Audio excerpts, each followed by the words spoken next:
우리 함께 가슴에 손을 얹고 이렇게 고백하겠습니다. 하나님은 나를 사랑하십니다. 하나님의 사랑에 나는 위로를 받습니다. 나는 하나님을 절대로 포기하지 않을 것입니다. 그러한 한 주의 삶을 살아가는 여러분 되시길 축복합니다. 여러분 축구에서 공은 둥글다라는 표현을 들어보셨을 겁니다. 이 공은 둥글다라는 표현 어떤 얘기입니까? 분명 실력 차이가 몸값과 객관적인 실력이 큰 차이가 남에도 불구하고 이 축구 경기에서는 약팀이 강팀을 이기는 것을 심심치 않게 보게 됩니다. 이번 주에도 그런 결과가 있었습니다. 응원하는 팀일 수 있지만 제가 응원하는 팀이 아니기 때문에 마음 놓고 제가 이야기하겠습니다. 굉장히 강팀이죠. 이 맨체스터 유나이티드라는 팀, 이 팀의 몸값은 7억 7천만 파운드입니다. 환산하지 않았지만 1조가 넘는 몸값을 자랑합니다. 이 1부 리그에 있는 이 팀이 이 4부 리그에 있는 그림집이라는 이 3만 파운드, 약 250배 차이가 나는 이 팀에게 지는 그런 엄청난 결과가 있었습니다. 이러한 차이, 이러한 이 축구 경기에서 약팀이 강팀을 이기는 경우가 빈번하게 발생하죠. 여러 가지 요인들이 있겠죠. 당일날 선수들의 컨디션, 또 출장하지 못하는 부상 선수, 또 여러 가지 날씨나 여러 가지 요인들이 있겠지만 현대 축구에서 이 가장 큰 이 강팀이 약팀에게 지는 굉장히 중요한 요인 중 하나는 무엇일까요? 그것은 바로 감독의 차이입니다. 이 팀을 운영하고 전술을 짜고 그 팀에 대해서 이 경기를 구성하는 사람이 탑 리더가 감독이죠. 약팀이지만 약팀에도 불구하고 강팀에 정말 맞춘 약점을 파고드는 전술을 잘 준비하는 감독, 그러한 팀은 그러한 경우는 이 강팀이 약팀에게 패배하게 되는 경우가 덜어 발생하는 것을 우리는 보게 된다라는 것입니다. 상대팀을 이길 수 있는 전술을 잘 준비해서 경기에 임하는 그러한 팀이 이기는 것이죠. 하나님이 이스라엘을 이 가나안 전투, 가나안에 입성해서 여리고성 전투를 할 때도 하나님의 감독, 하나님의 그러한 운영을 통해서 우리는 지난주 큰 승리를 겪은 것을 보게 되었습니다. 난공불락의 여리고성이었지만 정말 그 당시에 굉장히 위험한 성으로 평가받는 이 여리고성을 하나님의 컨트롤 아래 그리고 하나님의 전적인 방법으로 그들이 승리한 것을 우리는 함께 보았죠. 그런데 오늘 여리고성 전투를 이긴 이스라엘 백성들은 전혀 예상치 못한 패배를 경험하게 됩니다. 바로 하나님이 감독하지 않은 그 전쟁, 하나님이 컨트롤하지 않은 그 전쟁에서 그들은 패배하게 되는 것이죠. 우리 오늘 말씀을 보면서 왜 그들이 패배할 수밖에 없었는지 함께 보도록 하겠습니다. 먼저 2절부터 5절까지 말씀입니다. 함께 읽겠습니다. 그때 여호수아가 여리고에서 베델 동쪽 올라가 저 땅을 몰래 살피고 오라.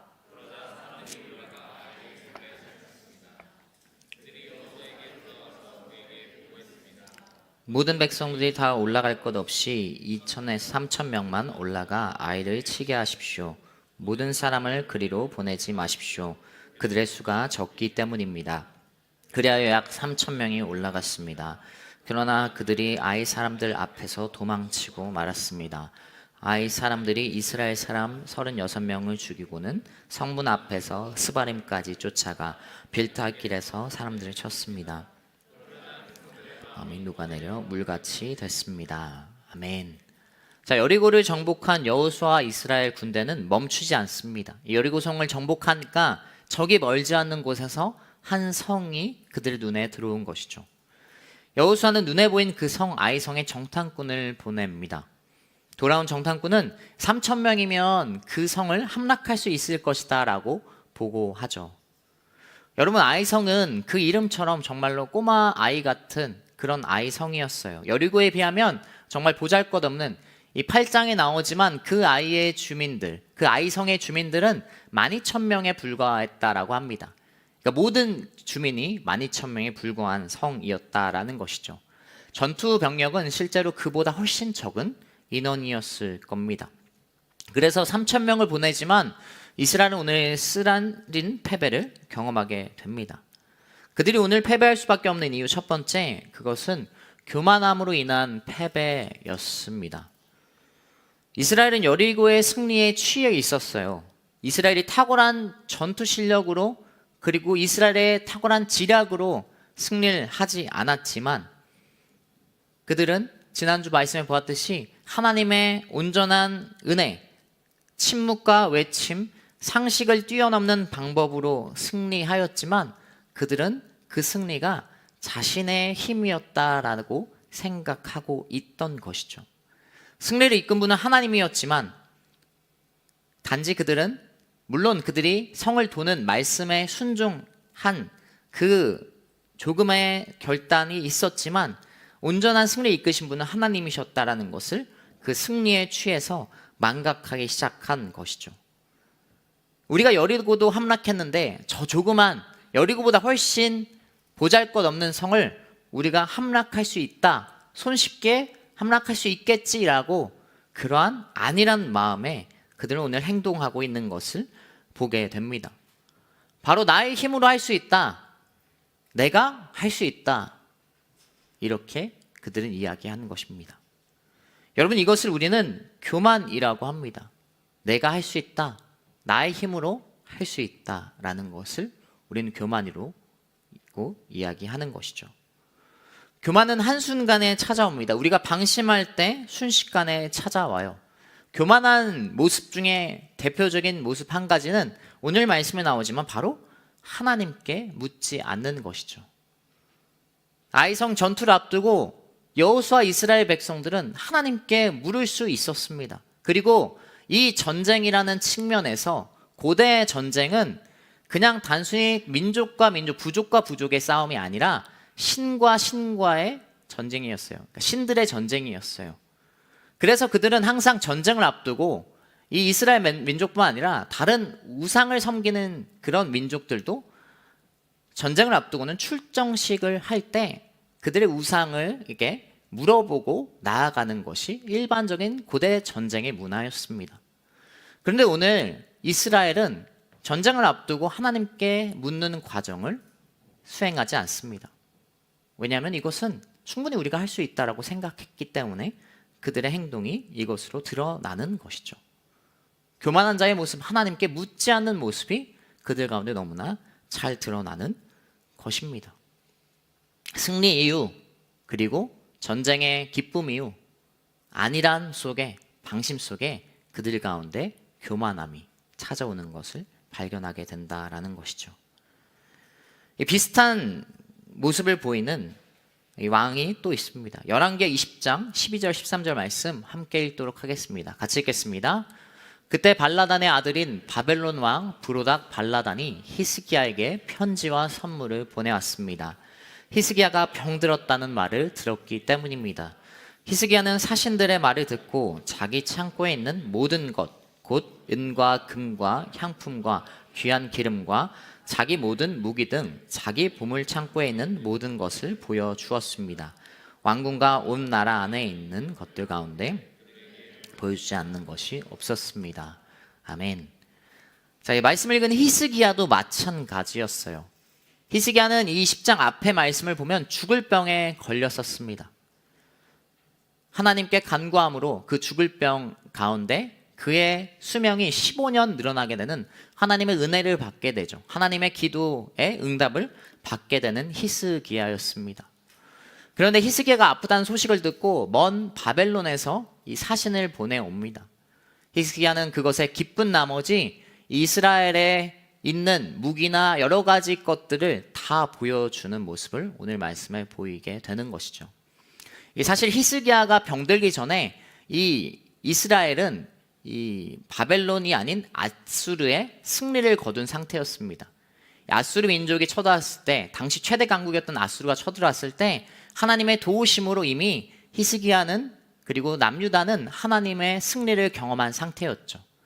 그러한 은혜가 있고 더 나아가 히스기야 역시 병고침의 수명의 연장의 은혜 속에 너무나 기쁘고 승리 속에 그는 방심하고 그것을 자기가 이룬 것이라고, 그리고 하나님께 묻지 않고 이 모든 것을 행동하는 것을 보게 됩니다.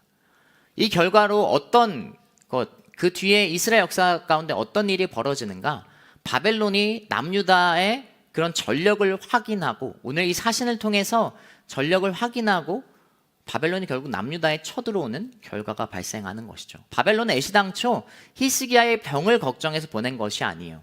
당시 최대 강국이었던 아수르를 어떻게 이스라엘이 이겼는지, 하나님의 은혜로 이겼는 것을 그들은 모르고 방문하고 실제적인 전력을 확인하고 보잘것없는 것을 그들이 보자 이후에 바벨론이 남유다를 침략하는 그런 역사적인 그런 모습을 이 성경을 통해 우리는 보게 되는 것입니다.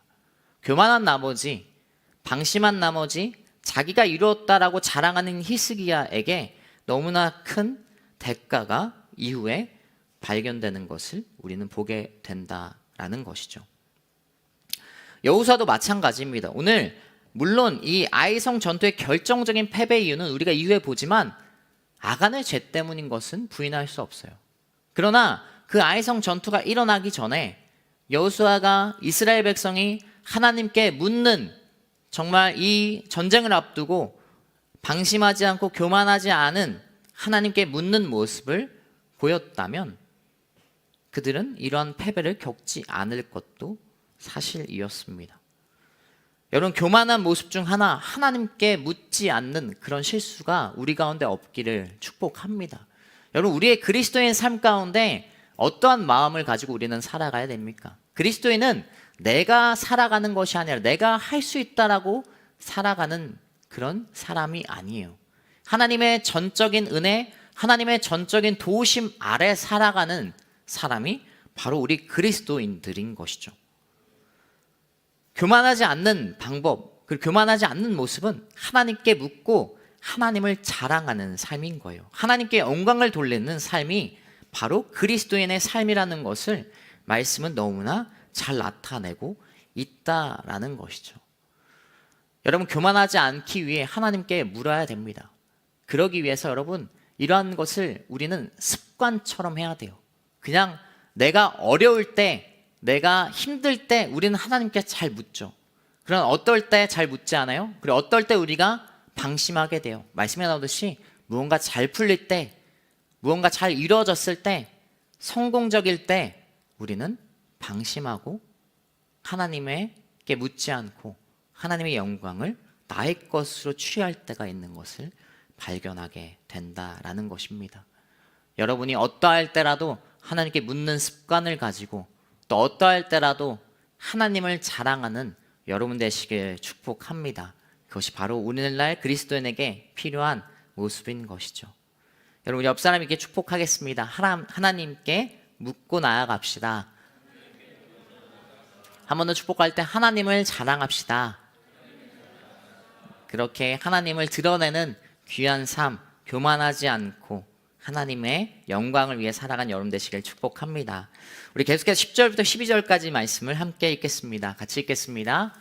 여호와께서 여호수아에게 말씀하셨습니다. 일어나거라, 왜 얼굴을 땅에 대고 있느냐. 이스라엘이 죄를 지었다.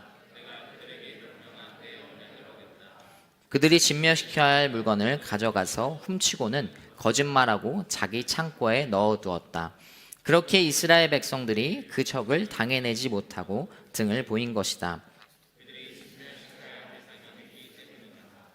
진멸시켜야 할 물건을 너희 가운데 없애지 않으면 내가 더 이상 너희와 함께하지 않을 것이다. 아멘.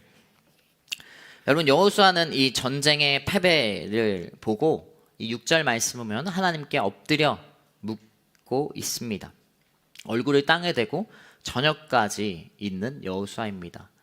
한 템포 늦었지만 물론 그럼에도 여호수아는 하나님께 돌이켜 묻는 사람이었다라는 것을 우리는 발견하게 돼요. 사실 이 말씀을 보면은 3,000명에 올라가서 몇 명이 죽게 되죠? 36명이 죽게 됩니다. 사실 물론 죽음은 굉장히 안타까운 거지만 전쟁에서 36명, 3,000명 대 36명의 희생은 그렇게 큰 실패라고 할 수는 없어요. 그럼에도 여호수아는 자신이 묻지 않았던, 그리고 이 결과가 단순히 36명의 죽음이 아니라 이 전쟁, 신들의 전쟁이라고 당시 여겨지는 그런 문화 속에 하나님의 전쟁이 실패라고 느껴졌기 때문에 정말 그 앞에 엎드려 하나님의 응답을 구하는 모습을 보여주는 것이죠. 절망한 여호수아에게 하나님은 응답하십니다. 하나님의 실패가 아니라 그 전쟁의 실패, 패배 이유가 어디에 있는지 명확히 응답하시는 하나님이시죠. 왜 그들은 아이성에서 패배했는가? 하나님께서 말씀하신 진멸하라고 말씀하신 그 물건을 없애지 않고 그것을 몰래 취했기 때문이라고 이야기하십니다. 우리 1절 말씀, 7장 1절 말씀도 함께 읽도록 하겠습니다. 같이 읽겠습니다. 그러나 이스라엘 백성이 진멸시켜야 할 물건에 손을 댔습니다. 유다 지파 삽디의 손자이며 갈미의 아들인 아간이 진멸시켜야 할 물건의 일부를 취했습니다. 그러자 여호와의 분노가 이스라엘에 대해 불같이 일어났습니다. 아멘. 우리가 너무나 잘 아듯이 아간이 바로 하나님의 구별된 그 물건을 취한 것이죠. 진멸하라고 이야기한, 멸하라고 이야기한 그 물건을 자기가 취한 것입니다. 그들이 이스라엘 백성이 오늘 패배할 수밖에 없는 이유 두 번째, 한 사람의 죄로 인한 패배입니다. 한 사람, 아간으로 인해 오늘 여호와의 분노가, 하나님의 분노가 일어나게 되는 것을 보게 됩니다. 아간은 왜 이런 죄를 지었을까요? 아간은 왜 이러한 하나님의 말씀, 이 6장 앞에 분명 여호수아를 통해서 하나님이 모든 이스라엘 백성의 이 모든 물건을 너희가 없애라라고 이야기 들었는데 왜 아간은 이러한 범죄를 저질렀을까요? 제가 20절 말씀과 21절 말씀 읽도록 하겠습니다. 아간이 여호수아에게 대답했습니다. 내가 진실로 이스라엘의 하나님 여호와께 죄를 지었습니다. 내가 이러이러하게 했습니다. 전리품 가운데 신할의 아름다운 외투와 은 200세겔과 50세겔 나가는 금덩이 하나를 보고 탐이 나서 가졌습니다. 그것들은 내 장막 안땅 속에 숨겨져 있고 은은 그 밑에 있습니다.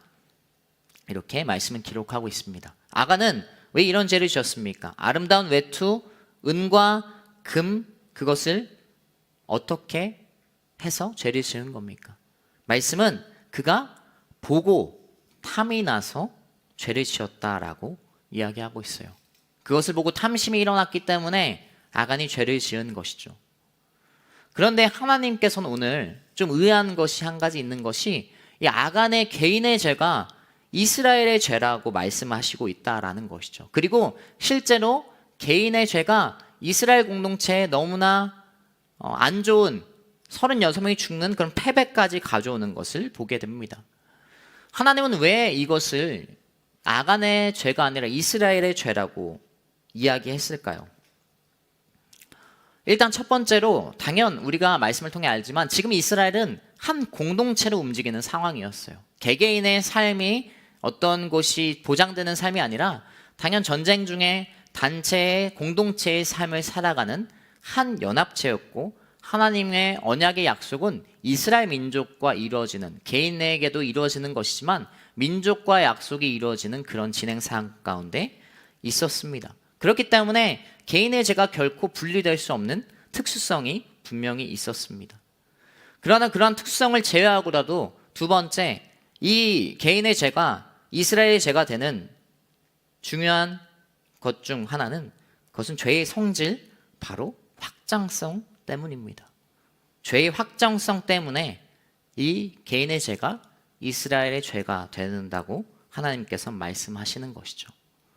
이것은 죄뿐만이 아닙니다. 하나님의 선함, 선도 마찬가지로 확장성을 가지고 있어요. 분명 아간이 지은 죄지만 그 죄는 이미 확장되어지고 있었던 것입니다. 아간이 금과 은, 신할의 옷을 보고 탐심이 일어나죠. 여리고 전투를 마치고 하나님께 묻지 않고 여호수아가 이스라엘 올라가는 과정 가운데도 그 영향력이 행사되고 있었어요. 여리고의 전투를 마치자 앞서 말씀 우리가 읽었지만 아이성을 보고 여호수아가 이렇게 이야기합니다. 저 성에 보이는 성 올라가. 보이는 단어를 명확히 쓰지 않지만 보이는 시야에 있는 것을 분명히 말씀을 통해 우리는 보게 됩니다. 그러한 보이는 것에 대한 욕심, 탐욕에 대한 그런 영향력이 그 가운데, 이스라엘 민족 가운데 이미 행사되고 있었어요. 여러분, 죄는 무엇이 있는가? 죄는 확장성이 있는데 우리는 그것을 오늘날 무슨 단어로 표현합니까? 영향력이라고 이야기합니다. 한 사람의 개인의 죄는 개인에게 멈추지 않아요. 우리의 삶에서, 신앙의 삶에서 여러분이 충분히 경험하겠지만 죄는 영향력을 펼치게 돼 있어요. 한 사람의 죄는 엄청난 영향력을 펼치는 것을 우리는 보게 됩니다. 가정에서도 마찬가지고 나의 직장이나 여러 공동체에서 한 사람의 죄에 그치는 것이 아니라 어떤 그 죄가 분명 꼬리를 물고 그 영향력을 행사하는 것을 우리는 발견하게 된다라는 것입니다.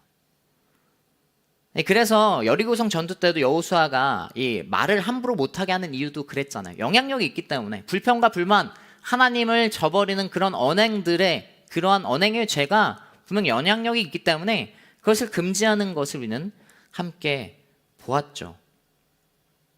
그 한 사람의 죄가 영향력이 있는 것처럼 아간의 개인의 죄라고 느낄 수 있지만 그것은 이미 죄의 영향력 속에 이 공동체에 분명한 영향력을 끼치는 그러한 죄였다라는 것이죠. 여러분, 그런데 이 점이 우리에겐 또 은혜가 되는 점이 있습니다. 한 사람의 영향력이 얼마나 큰지 하나님이 보여준다라는 것이죠. 이야기했듯이 한 사람의 죄도 엄청난 힘을 발휘하지만 한 사람의 선함도 엄청난 힘을 발휘한다라는 거예요. 우린 이미 말씀을 통해 보았어요. 아간 이전에 여리고에 살던 라합이라는 여인이 그 한 사람이 그 가정을 살리고 이 진멸해야 되는 여리고 모든 것을 진멸하는 것 속에서도 한 사람을 말미암아 그 가정이 생명을 얻는 우리는 말씀을 보았죠. 여호수아 2장 13절과 14절 말씀입니다. 함께 읽겠습니다. 내 부모와 내 형제 자매들의 목숨을 살려주고 그들이 가진 모든 것을 지켜주며 당신들이 우리 생명을 죽음에서 구원해 주시기 바랍니다. 그러자 정탐꾼들이 라합에게 대답했습니다. 당신이 우리의 일을 발설하지 않는다면 당신의 목숨을 대신할 것이며 여호와께서 이 땅을 우리에게 주실 때 우리가 당신을 자비롭고 진실하게 대할 것이요. 아멘. 여러분, 하나님께서는 한 사람을 너무나 가치 있고 귀하게 여기세요. 그 사람이 영향력을 펼칠 수 있는 것이 너무나 무궁하기 때문에 그렇죠. 라합이 하나님을 따르는 그 선함으로 인해서 생명에 들어가는 이스라엘 가문에 들어오는 것처럼, 그러나 또 한편 이스라엘 가문에 있던 유다 지파의 이렇게 이름이 가문을 계속 설명하는 것은 유력한 집안 중 한 명이라는 거거든요. 정말 그 이스라엘 축복된 백성 안에 있었지만 하나님의 길을 따르지 않고 죄를 저지르고 악한 영향력을 펼치는 사람의 이 대조적인 이 상황을 통해서 우리에게 말씀하고 계신 것이죠. 우리가 하나님 안에서 선한 영향력을 가지고 살아가기를 우리에게 말씀하신다라는 거예요. 그 한 사람이 어딘가에 여러분의 삶의 자리에, 가정에, 직장에, 공동체에 선한 한 사람이 얼마나 많은 영향력을 행사할 수 있는지 우리에게 말씀하고 계시다라는 겁니다.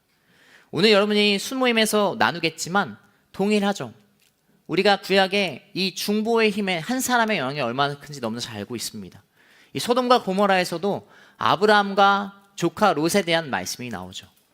아브라함이 소돔을 두고, 이 롯이 있는 소돔을 두고 하나님께 간구합니다. 하나님이 소돔을 심판하겠다고 말씀하시자 하나님께 50명의 의인이 그 가운데 있으면 하나님께서 그 심판을 하시겠냐? 어떻게 악인과 의인을 함께 심판할 수 있냐? 그렇게 간구합니다. 50명, 40명, 30명, 20명, 10명까지 내려가는 가운데 그 상황 가운데 그 성에 의인이 그만큼 없다라는 것을 하나님께서 말씀하시죠. 그럼에도 하나님의 은혜로 아브라함이 중보했기 때문에 롯은 그 소돔에서 구원을 받게 되는 말씀이 적혀 있습니다. 한 사람의 중보, 한 사람의 선한 영향력이 얼마나 너무나 은혜롭게 하나님께 쓰임 받는지를 우리는 보게 된다라는 것이죠. 여러분, 하나님은요, 우리가 당신이 여러분이 선한 영향력으로 살아가기를 너무나 바라고 계세요. 그러한 선한 영향으로 살아가는 여러분 되시길 축복합니다. 마태복음 5장 14절 15절 말씀 함께 읽겠습니다. 같이 읽겠습니다. 너희는 세상의 빛이다. 산 위에 세워진 도시는 숨겨질 수 없다. 등잔을 켜서 그룹으로 덮어두지 않고 등잔대 위에 두어 그 집안에 있는 모든 사람들에게. 예수님도 말씀하세요. 여러분, 빛의 사람은, 선한 영향력을 지니는 사람은 숨길 수가 없다라고 이야기해요. 그리스도인은 숨길 수 없다라고, 하나님의 영광을 위해 살아가는 사람들은 숨을 수 없다라고 이야기합니다. 하나님을 믿는 사람들이 숨어서 샤이하게 신앙생활을 한다? 그것은 맞지 않다라고 이야기해요. 저는 여러분이 하나님을 믿는 사람으로서 죄를 확장시키고 죄의 영향력을 행사하는 사람이 아닌 선을 흘려보내는 사람이 되기를 축복합니다. 신앙은 결코 개인으로 멈추지 않아요. 하나님을 믿는다라는 것은 나의 신앙에서 너를 향한, 다른 사람을 향한 신앙으로, 중보로, 사랑으로 가게 돼 있고, 우리 공동체의 신앙을 갖게 되는 거예요. 신앙은 결국 개인으로 한정되지 않다라는 것이에요. 개인으로 한정된다라고 생각하는 것이 교만이고, 내가 할 수 있다라고, 내가 신앙생활 잘할 수 있다라고 믿는 것이 굉장히 어리석은 것 중 하나인 것이죠. 하나님께서는 개인을 넘어서 우리가 선한 사람으로, 선한 영향력을 우리 가운데 펼치기를 원한다라는 것을 기억하며 그러한 선한 영향으로 살아가는 여러분 되시길 축복합니다. 우리 마지막으로 16절부터 18절까지 말씀 함께 읽도록 하겠습니다. 같이 읽겠습니다. 여호수아는 다음날 아침 일찍 일어나 이스라엘을 지파별로 나오게 했습니다. 그러자 유다 지파가 제비로 뽑혔습니다. 그는 유다 가문을 앞으로 나오게 했습니다. 그러자 세라 가족이 제비로 뽑혔습니다. 그가 세라 가족을 가족별로 나오게 하자 삽디가 제비로 뽑혔습니다. 여호수아가 그 가족을 성인 남자별로 한 사람씩 나오게 하자 삽디의 손자이며 갈미의 아들인 아간이 제비로 뽑혔습니다. 아멘. 마지막으로 오늘 이스라엘이 패배할 수밖에 없는 이유 세 번째, 돌이키지 않음으로 인한 패배입니다. 여러분, 아간에게는 시간이 있었습니다. 우리는 말씀을 보면 이유, 우리가 21절까지 읽었지만 이 7장 이유 말씀 보면 아간과 아간의 집안이 모두 진멸당하는 말씀을 보게 되죠. 그리고 생각했을 때 너무 하나님께서 너무하신 거 아닌가라는 생각이 들기도 합니다. 그러나 여러분, 아간은 돌이키지 않는 사람이었어요. 오늘 우리가 이 아까 19절 20절 읽어보면 내가 진실로 하나님께 죄를 범죄했다라고 하는 것에서 뭔가 회개하는 것처럼 보이지만 이미 그 이전에 침묵하고 있었다라는 것이죠. 지난주와 다른 침묵이죠. 그것은 숨김이었어요. 그 죄를 숨기는 바로 아간이었습니다. 이미 그가 순간적으로 혹해서 그 물건을 탐심으로 인해서 취할 수는 있어요. 누구도 사실 이것에서 자유를 얻을 수 없죠. 우리도 순간적으로 너무나 혹할 때가 많고 우리가 죄를 지을 때가 너무나 많은 연약한 사람인 것을 너무나 잘 알고 있습니다. 그러나 아간에게는 이스라엘 백성이 아이성 전투를 나가기 전에 시간이 있었고, 그리고 읽었던 말씀에서도 제비를 뽑는 과정에서 그가 찔림이 있었다면 먼저 분명 나올 수 있는 시간이 충분히 있었습니다.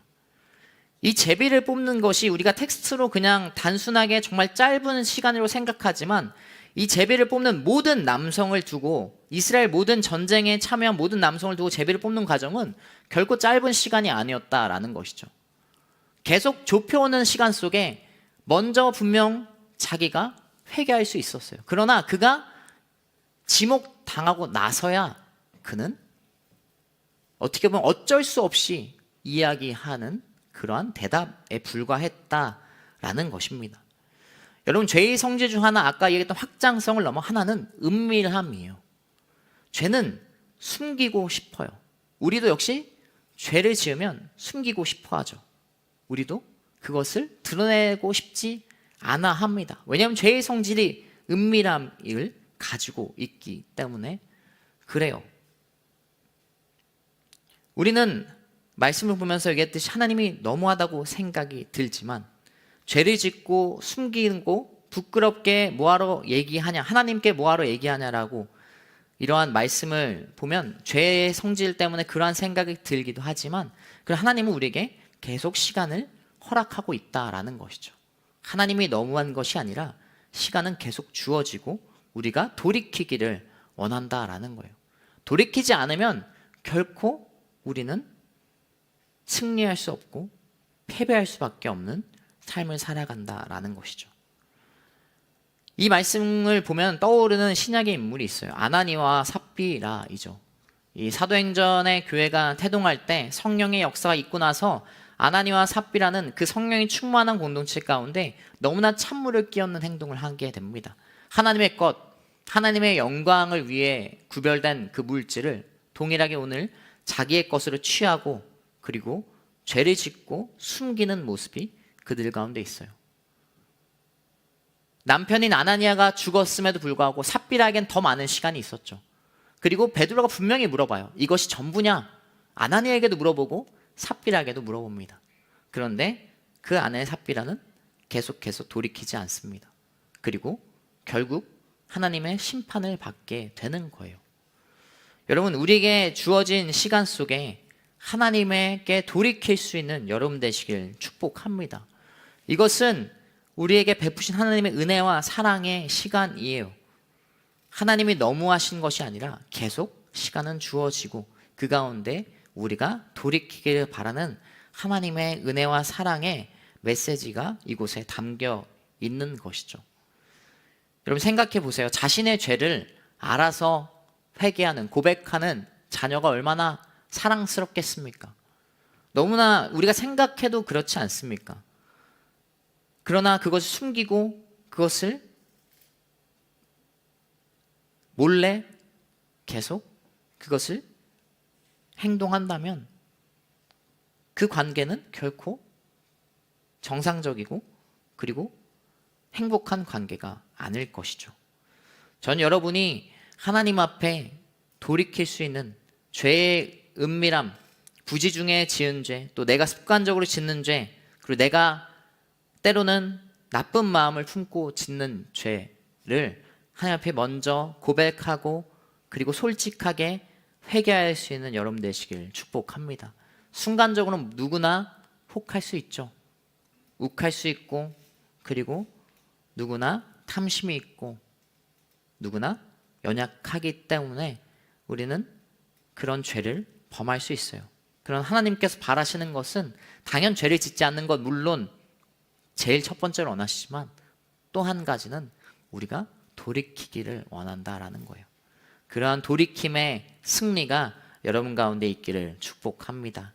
우리 말씀을 정리하고 함께 기도하겠습니다. 여러분, 아이성 전투는 패배할 수밖에 없는 그런 전투였어요.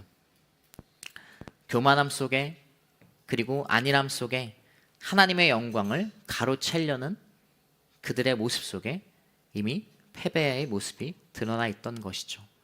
하나님께 온전한 영광을 돌리고 그리고 내가 악한 영향력을 내는 것이 아니라 하나님의 한 사람의 죄로 인해 너무나 큰 대가를 치르는 이 말씀을 통해 선한 영향력을 드러내는 귀한 한 사람 되기를 축복합니다.